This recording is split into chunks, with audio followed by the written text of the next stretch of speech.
Did you know that there is one hidden details about Thor Ultimate that most people probably didn't notice? So today I will show you these hidden details as I attempt to make Thor Ultimate in 4 hours. The first thing I did was to get a 3D model from Sketchfab. This was just a nightmare because I spent about 1 hour 30 minutes reattaching the textures to the model because the labeling just wasn't the best or intuitive. So I basically just had to be shooting darts in the dark until I was able to get something somewhat decent. I have already made Winter Soldier Ultimate before in the past, and it turns out their Ultimate are very similar. So I used the Winter Soldier Ultimate code as a base for Thor Ultimate. The way it works now is that if you press K, Thor jumps high into the air. I then reduce gravity to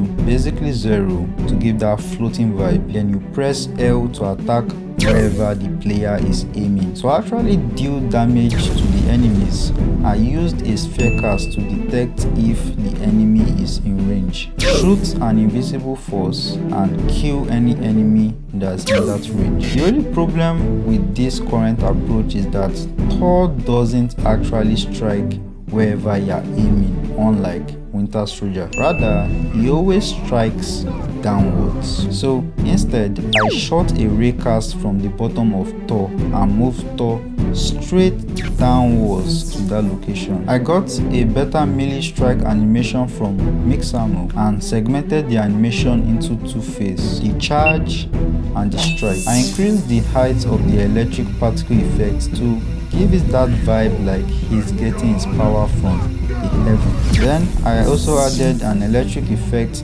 inside the hammer itself and an impact shockwave. This is where the hidden detail comes in. I changed the color of the hammer to cyan when he's at the peak of his jump animation, similar to how Marvel Rivals did theirs. And here's the final result.